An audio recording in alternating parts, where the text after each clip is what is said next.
नमस्कार प्यारे साथियों, एक बार पुनः आपका स्वागत है और उम्मीद करता हूँ कि आप बहुत बेहतर कर रहे होंगे और बेहतरी से आगे बढ़ रहे होंगे। ज़्यादा टेंशन नहीं लेनी है। टेंशन हमें उतनी ही लेनी चाहिए जिससे आसानी से हमारा काम हो जाए।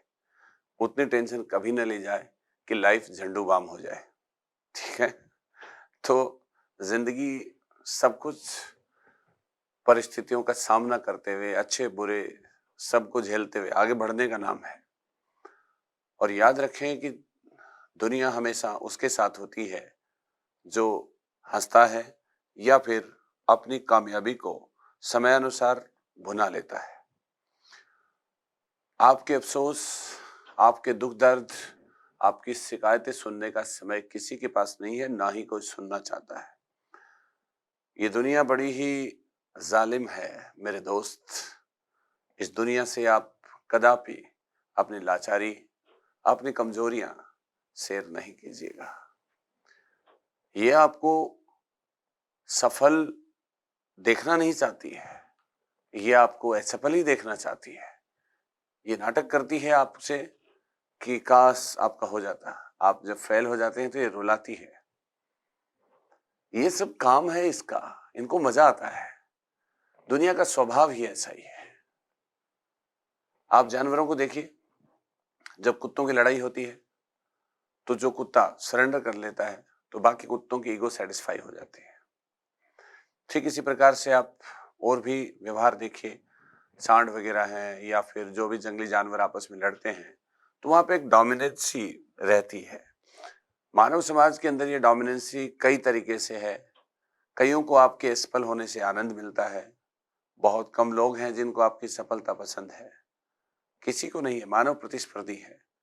पेरेंट्स जो होते हैं या बहुत क्लोज रिलेटिव और फ्रेंड्स जो होते हैं, इवन फ्रेंड्स में भी ये एक बहुत ही अजीब सा होता है कि मेरा हो गया, मेरा नहीं हुआ, उसका हो गया, या उसको अच्छी रैंक मिल गई, मुझे नहीं हुआ। ये स्वभाव में है हमारे, इसमें नाटक करने की जरूरत नहीं होती है।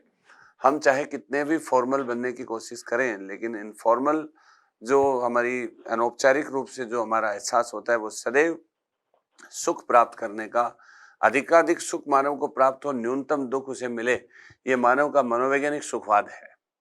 तो इससे हम इनकार नहीं कर सकते। प्रतियोगी परीक्षाओं में हो, चाहे जीवन की बाकी प्रतिस्पर्धाएं हो, मानव हमेशा से जीतना ही चाहता है। और उसके जीतने का जो परिणाम अगर अनुकूल नहीं होता है तो उसको इस तरीके का फील होता है। सब अपने ही होते तो बेगाने का एहसास कैसे होता। सब अपने ही होते तो बेगाने का एहसास कैसे होता। सभी पढ़ लिए होते तो कुछ ही पास कैसे होते। सभी पढ़ लिए होते तो कुछ ही पास कैसे होते। सभी संधियां होती तो समास कैसे होते। समझ गए? सभी संधियां होती तो समास कैसे होते। केवल पूर्णता होती तो अभ्यास कैसे होते। केवल पूर्णता ही होती तो अभ्यास कैसे होते। तो हमें अभ्यास भी करना है, पूर्णता हमारे पास में नहीं है। हारने का डर ही रहे, अगर हारने का डर ही हमारे अंदर रहे तो जीत के एहसास कैसे होते। तो ये बात मेरी कुछ पंक्तियां थी जो मैंने कभी लिखी थी। अभी दोबारा से उनको देखा तो अच्छा लगा। तो यही बात है। आज कोई भी एग्जाम का रिजल्ट आता है, अभी हाल ही में आरएस का रिजल्ट आया। आरएस के अंदर कुछ बच्चे जो हमारे संपर्क में रहे, हमारी गाइडेंस में रहे, उन्होंने बहुत अच्छा किया। कईयों की रैंक जो है बहुत ही अच्छी मार्वलस रैंक आई। और बहुत सारे स्टूडेंट प्रत्यक्ष अप्रत्यक्ष रूप से जो मेरे से जुड़े हुए हैं, उन सबके सुखद परिणाम देख के काफी अच्छा भी लगा। लेकिन कुछ ऐसे बच्चे भी थे जिनका परिणाम अपेक्षा अनुरूप नहीं था। और इसमें हमें मायूस होने की आवश्यकता नहीं है। कंपटीशन हमेशा आगे बढ़ने का नाम है, मानसिक दृढ़ता का नाम है। हम कई बार हम वो हासिल नहीं कर पाते जिसके हम हकदार होते हैं एक्चुअली। और ये किसी को समझाना आसान नहीं होता है कि आप फेल हुए हैं तो उसके पीछे कुछ ऐसी वजह हैं जिनको ना तो आप जस्टिफाई कर पाएंगे, ना ही अगला समझ पाएगा। बस फेल हैं तो फेल हैं, बस। ज्यादा सफाई नहीं देनी है उस पे, आगे बढ़ जाओ, छोड़ दो इनको, कोई फर्क नहीं पड़ता है। आप अगर सफाई देते भी घूमेंगे, मेरा पेपर अच्छा हुआ, ये फला ढिकड़ा, कुछ नहीं है। दुनिया परिणाम देखती है। परिणाम लाने के लिए हमें और शिद्दतता से मेहनत करनी है, पहले से ज्यादा समावेशित करना है अपने आप को, पहले से ज्यादा मजबूत करना है और अपने एहसास, दुखी एहसासों को, अपने टपकते आंसुओं को अंदर ही अंदर छिपा लेना है, क्योंकि दुनिया आपके आंसुओं की कीमत कभी नहीं समझेगी, याद रखना। दुनिया आपको रोते हुए ही देखना चाहती है, तो कभी उन्हें आंसू देकर आप सुकून ना दें।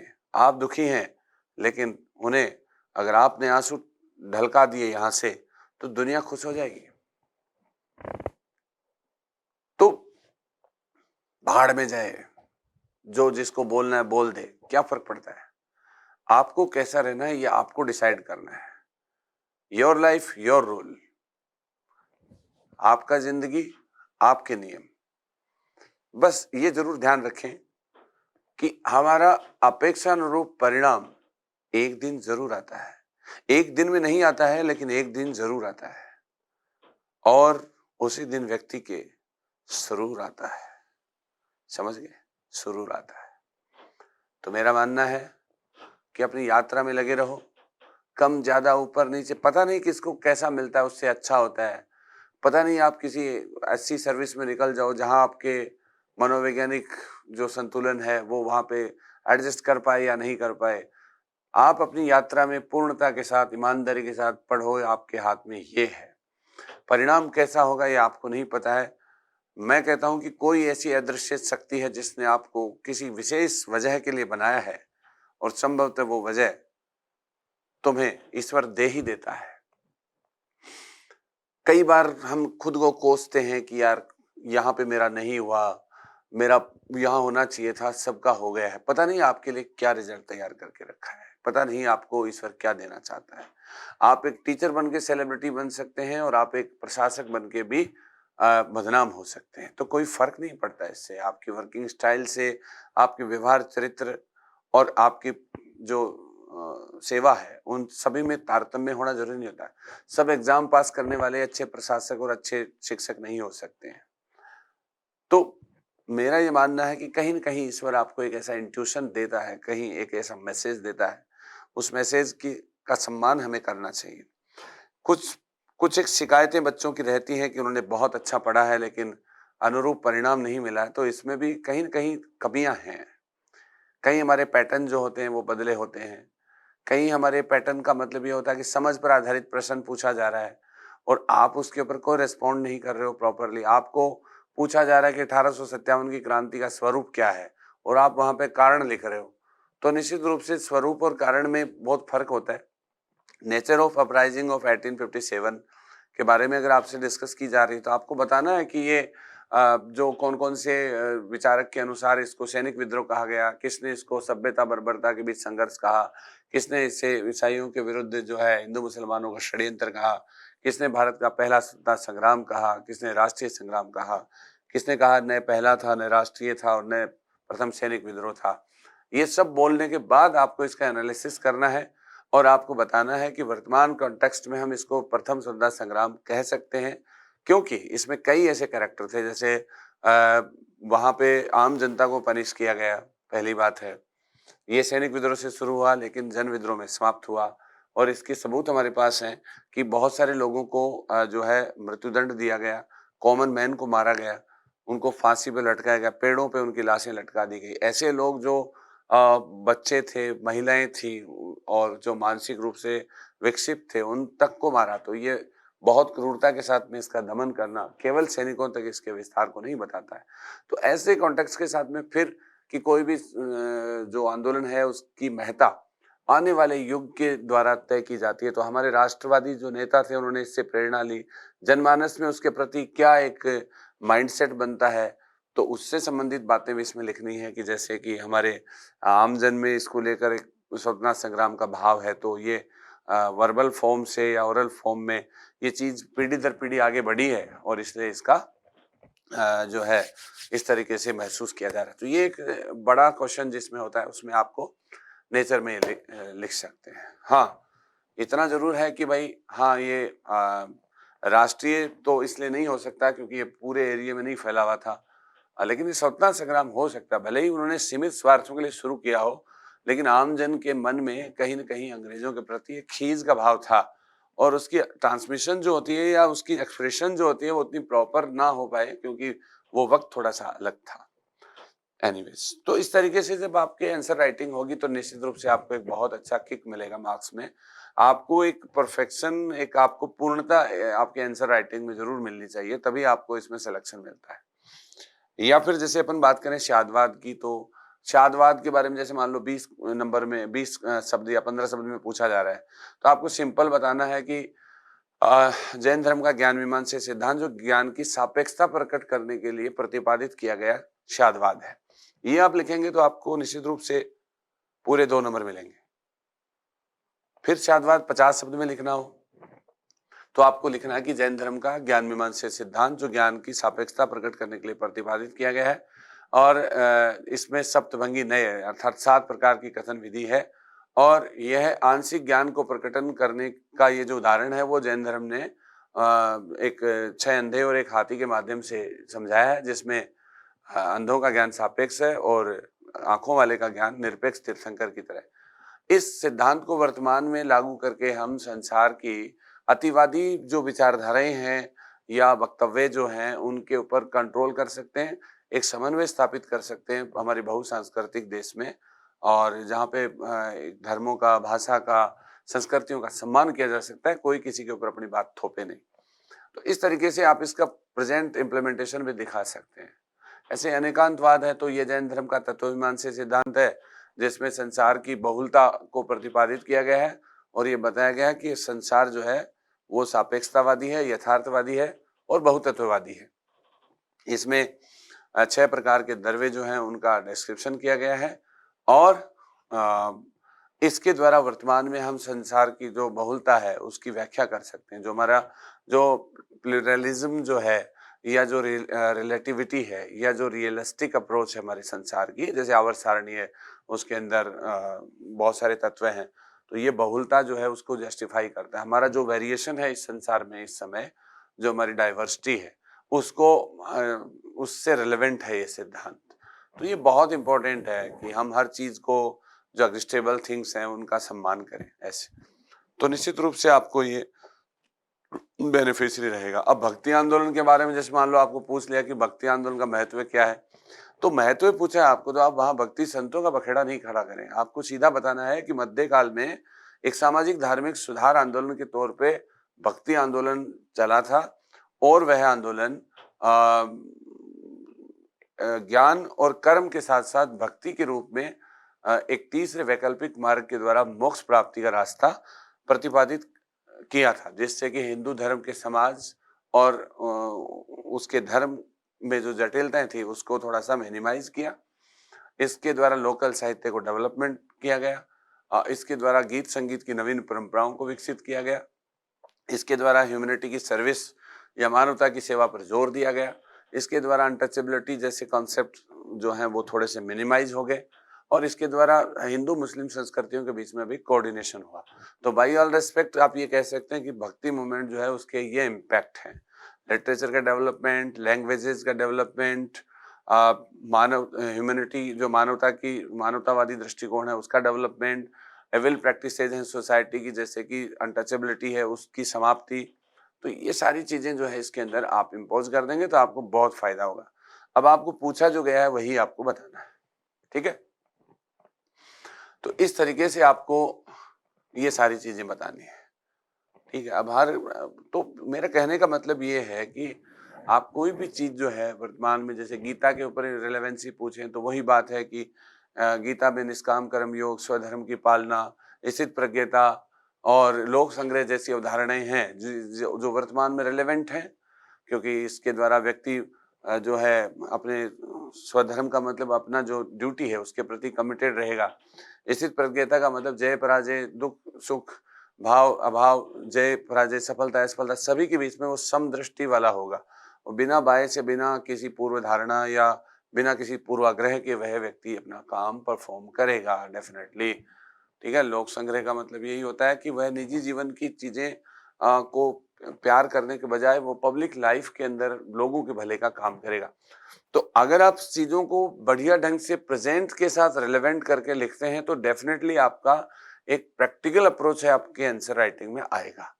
तो ये आपको थोड़ा-सा ध्यान ज़रूर रखना है कि बदलते पैटर्न के अनुसार बदलता पैटर्न कुछ भी नहीं है, आपके कॉन्सेप्ट्स प्रॉपर बनने चाहिए, इसके लिए आपको एक बहुत अच्छा ब्रांडेड स्टडी मटेरियल जो है वो डेफ़िनेटली पढ़ना चाहिए। तो जिन बच्चों का सिविल सर्विसेज में की तरफ ओरिएंटेशन होता है, उनको सारों को 6th से लेकर 12th तक की एनसीईआरटी एटलीस्ट 10th तक की तो ज़रूर पढ़नी चाहिए। और कुछ स्पेसिफिक टॉपिक हैं जो वहाँ पे अगर मिलते हैं, तो बहुत अच्छे फॉर्म में लिखे होते हैं, तो आपको उनके साथ में होना चाहिए। बाकी स्टडी मटेरियल वगैरह की आजकल इन्फॉर्मेशन में कोई लैकिंग है नहीं, आप अच्छे ढंग से एक्सेस कर लेते हैं इसको, तो मैं नहीं समझता कि इसकी कोई आपकी क्राइसिस है।